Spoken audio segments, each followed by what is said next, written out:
এইটারে এখান থেকে নিয়ে এরা আগে আল্লাহ ফজু বাবা, আগে আল্লাহ ফজু বাবা, আল্লাহ রাসূল ফজু বাবা। আমি তার কাছে আইয়া ভালো থাকি এবং কি ভালো উপকার পাই জন্য তার কাছে আসি। আজকে কেন আসছিলেন? আজকে তার যে তুমি ছাড়া দোয়া টোয়া লয়ে গেলাম, আমার জানবে মতো আমার পোলাপান যেন ভালো থাকে, আমার বাড়ি হলে বাইরে থাকে তার ওই যে ভালো থাকে, ওই জন্য ওই নিয়ত করে আমি তার থেকে দোয়া লয়ে গেলাম। যার কবরে মানত হচ্ছে তিনি একজন মুসলিম, যারা মানত করছেন তারাও মুসলিম, অথচ ক্রিয়াগুলো সম্পাদন হচ্ছে মূর্তির মাধ্যমে। বিষয়গুলো কি এমন হয়ে গেল না? আমি জুয়া খেললাম, যেই টাকা জিতলাম তা আবার সুদে লাগালাম। লাঠিগুলো হলো কি, একটা লাঠি ছিল তখন মাথাটা কাঁচা ছিল, বুঝলেন, চতুর্দিকে কাঠের বেড়া, একটা লাঠি ছিল ওইখানে, ওই লাঠিটা কালা মিসমিচা ছিল, এত বড় লাঠি, বুঝলেন। তো ওই লাঠি চুবাই চুবাইয়া মানুষের মেডিকেল ডাক্তার হাতে ফিরত আইলে আর ভালো হয় না, বুঝলেন। তখন এইখানে তো ওই লাঠি ধোয়া পানি নিয়ে আল্লাহর কাছে ফরিয়াদ। লাঠিটা কার ছিল? লাঠিটা অরিজিনাল লাঠি যেটা ছিল সেটা তার হাতের লাঠি।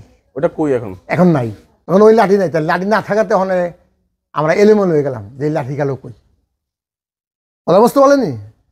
তখন আমি ঢাকার থেকে আইসা এনে বাবারও কইলাম যে বাবা তোমার লাঠি তুমি লইয়া গেলাগা, এই লাঠি হিন্দু হোক, খ্রিস্টান হোক, বৌদ্ধ হোক, মুসলমান হোক, যে কোনো পরাণ ধরনের লোক হোক, এই লাঠি চুবাইয়া পানি নিয়ে খাইলে আল্লাহ তারে রহমত করে, ভালো করে আল্লাহ, সর্বশক্তিমান আল্লাহ, অলিদের উচ্ছিলে, বলেনি। এখন তুমি লাঠি লইয়া গেলাগা, এখন মানুষ কী করে চলবো? তখন করে দেখ, সারা পৃথিবীতে মুসিবত আছে, বিপদ আছে, সারা দুনিয়ায় মুসিবত আছে, সারা পৃথিবীর মুসিবত আছে, বলেনি। আমার লাঠি আমি লইয়া গেলাম, স্বপ্নে দেখাইছে ক্লিয়ার ক্লিয়ার। আমি বলতেছি কথা, বাস্তব লইয়া যান, বাস্তব লইয়া যান। মানে আপনি ক্লিয়ার কিভাবে দেখছেন? আমি ঘুমের মধ্যে বাবাই বললো যে যত ওলিয়াল্লাহ গাউস কিন্তু আছে সব আমরা আল্লাহর ঘরে শেষ দিতে পারি, আল্লাহর কাছে কানতে আসি, হযরত মুহাম্মদ সাল্লাল্লাহু আলাইহি ওয়াসাল্লাম দোয়া চাইতেছি যে আমাদের সারা পৃথিবী আল্লাহ তুমি রহমত করো, দয়া করো, ভূমিকম্প ভূমিকম্প বালা মুসিবত তুমি রহমত করো, বুঝলেন। তো বাবা তো ওখানে মানুষ তোমার এখানে আইব, একটু লাঠি দেওয়া পানি খাইব, কেউ হাত ভাঙ্গা, কেউ ভাঙ্গা, কেউ প্যারালাইসিস, কেউ ব্রেন স্ট্রোক, কেউ হার্ট স্ট্রোক, কেউ ব্লাড ক্যান্সার, বুঝলেন। তা যা এখানে একটা লাঠি আমি লয়ে গেছি, এখানে আরো 4-5টা লাঠি আইব। আর কেমনি আইব? যে মানে আপনি একটা দিয়ে গেলেন, এই ভাই একটা দিয়ে গেল, ওই ভাই একটা দিয়ে গেল। আল্লাহ চাইব কি মানুষের মন। মসজিদে গেছি আমি কি মন দিয়ে নামাজ পড়ে এলাম, অলির কাছে এলাম কি মন দিয়ে আইলাম, বুঝলেন। এইটা চাইব। এইটারে এখান থেকে নিয়ে এরা আগে আল্লাহ ফজু বাবা, আগে আল্লাহ ফজু বাবা, আল্লাহ রাসূল ফজু বাবা। বাবা আমাদের দয়া করো, রহমত করো, তোমার উসিলায় আল্লাহ যেমন রহমত করে ভালো করে, কথা বুঝতে পারলেনি। তখন ভালো হয়ে গেলে ফলাফল পাইলে বৃহস্পতিবার দিন দেখবেন এটা দিয়া যায়। ওই যে পুতুলগুলো আমি দেখাইছি না, বৃহস্পতিবার দিন আইলে ওকে জিজ্ঞাবেন যে তুমি হাতটা কেন দিলা, পাওটা কেন দিলা, মাথাটা কেন দিলা, ওরা বলে দিব। ওই যে বাথরুমে কোনা দেখছেন না, ভাঙ্গিয়ে এরকম টাক লাগাই থুয়ে দিছে, বুঝলেনি। ওই পুতুল হাজির করে ভালো হয়ে গেছে, দেওয়া গেল, দিয়ে গেলে আমরা আবার ভাঙ্গা ওইখানে ফালাই দিয়ে দিই, কথা ঠিক আছে বাবা আমার। আরও দেই, ঝাড়ু দেই, বাথরুম দুই, এগুলি কাম আমি সব করি, কথা বলেন নি।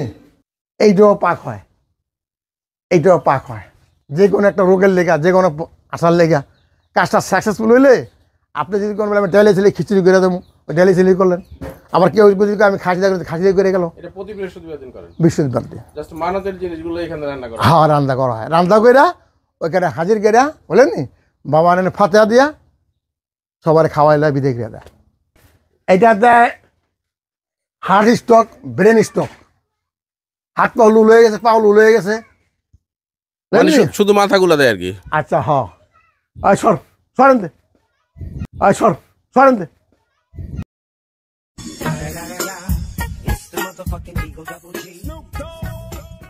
একটা মেয়ে লেগে মেয়ে দিয়ে যায়, বলেন নি।